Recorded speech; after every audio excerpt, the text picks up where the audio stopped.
po jako akawuwo wabayinza okuwulira ensonyi engeri public gyenyiridde omusango guno. Omusango ogubadde guvunaanibwa Mukasa Andrew amanyikiddwa nga Bajjo gugobeddwa mu kkooti ya Buganda Road mu maaso g'omulamuzi Stella Mabirisi nga kino kiddiridde oluvannyuma lwa bannamateeka ba Bajjo okwemulugunya ku bawaabi ba gavumenti obutalabikanga mu kkooti ssaako n'obutaleetanga bujulizi mu musango guno oluvannyuma lw'okuwuliriza enjuyi zombi era omulamuzi asazeewo n'agugoba.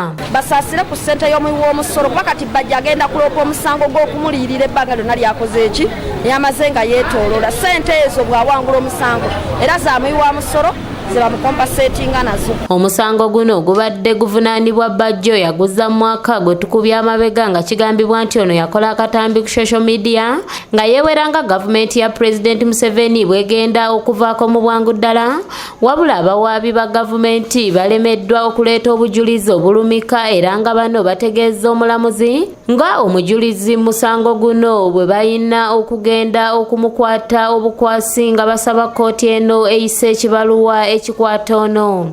Museveni gwe bagamba nti ye yanyigirizibwa ebigambo bya Bajjo naye olwaleero batwewunyisa ekisooka ne bagamba nti complainant ye assistant commissioner wa media ali ku CID headquarters ye Mugumya Henry ne bagamba nti baamuwa summons ajjoye naye yagaana.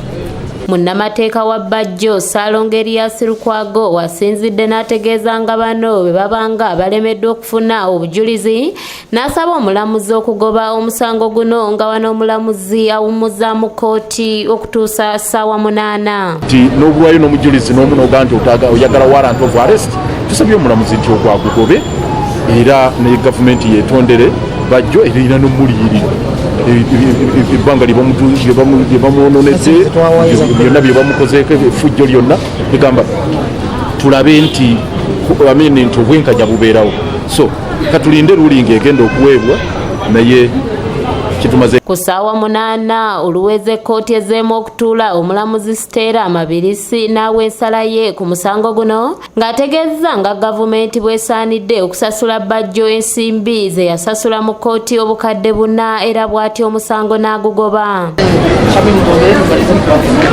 Soogera ddala okwebaza kanso Erias Lukwago ne kanso Shamim Malembe abakoze ekintu ky'ettendo kye mulabye Bajjeyo articles zonna nga muziwulidde no ate bakanso basomeseza omulamuzi ky'ekyokukola munamu badde mukiraba omulamuzi amateeka tagawulirangako.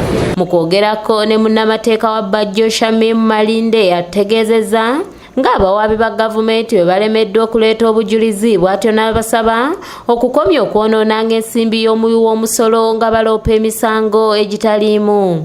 Abawaabi ba gavumenti tubasaba bwe babeera basanctioninga files zino zireeta mu kkooti beetegereze nnyo obujulizi buno kubanga fayiro okutuuka mu kkooti esooka kuyita mu mikono gya muwaabi wa gavumenti n'akakasa nti kuliko obujulizi bungi nnyo bw'ajja okukola. Ate ye Bajjo yeebazizza nnyo bannamawulire era n'ategeeza bannayuganda bulijjo okulemeranga ku nsonga. Nasalafu tubeetegefu okugenda nakyo kuba twayingira mu lutalo luno nga twagala kulwana kulaba katundu laffe abali mu mbeera embi n'abatalina bwogerero.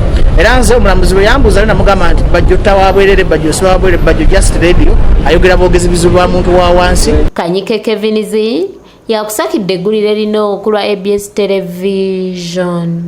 Ayogera binyigirizibwa ayogera ku mbeera embi eri mu malwaliro ayogera ku baana abasomera mu mitenda kapiripiriti ayogera ku nguudo embi ng'ennungi zivugako motoka zamwe za bbeeyi ayogera ku baana batalina mirimu mu Uganda nga n'abali ebuwalabu babatugamulaba ayogera ku injustice eziri mu ggwanga kakati n'olwekyo munnayuganda nkukubiriza nti